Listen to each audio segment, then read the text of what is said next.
સવારે ઉઠીને ભગવાનને વંદન કરીને કહેજો, પ્રભુ મારા પરિવારનું કલ્યાણ થાય એ પ્રમાણે મારી વાણીમાં વિવેક આપ.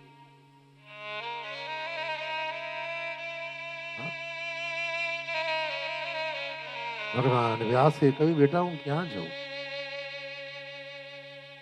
સુખદેવજીએ કહ્યું, પિતા નર્મદેના એક કિનારે આપ બિરાજો, નર્મદેના એક કિનારે હું બિરાજો. મારી સાથે નહીં પિતા, મારી સાથે નહીં.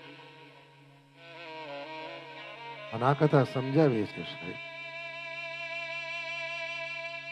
70 વર્ષની ઉંમર થાય ને પરિવારની સાથે રહો, ના નથી.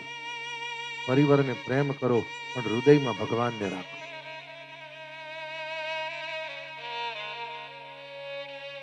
એટલો બધો હૃદયથી પ્રેમ પણ ન કરો કે કોઈક વાર ઓચિંતાને જીવનમાં સદમો પ્રાપ્ત થાય.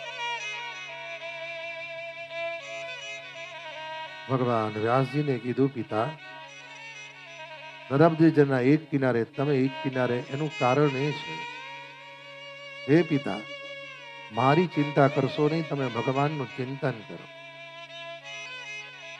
અમુક અવસ્થા પછી મા બાપને ભગવાનના માર્ગે ગતિ કરાઈ. જે દીકરો માતા પિતાનું મૃત્યુ સુધારે એ દીકરો પુણ્યશાળી નહીં, પુણ્યશાળીની સાથે સાથે ભાઈ એ દીકરો મનુષ્ય જન્મ મા બાપનો તારે એવો છે.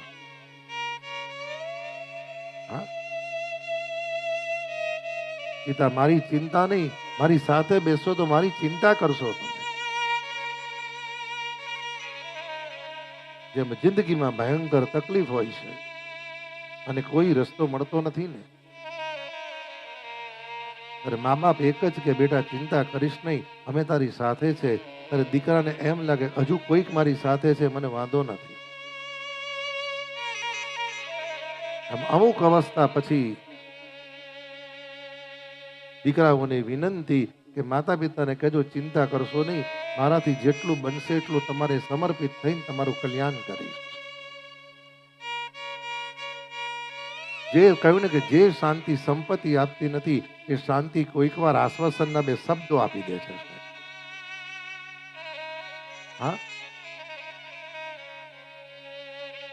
નર્મદેના એક કિનારે ભગવાન વ્યાસ, એક કિનારે સુખદેવજી બેઠા છે.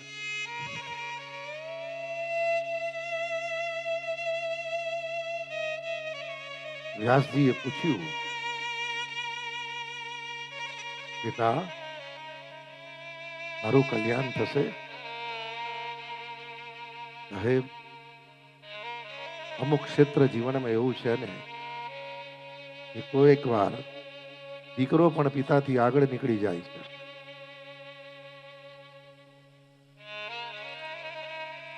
ત્યારે પિતાની એક જ ઈચ્છા હોય, બેટા કાંઈ જોઈતું નથી, બસ મારું જીવન અને મૃત્યુ સુધરે એવી કૃપા કરજો.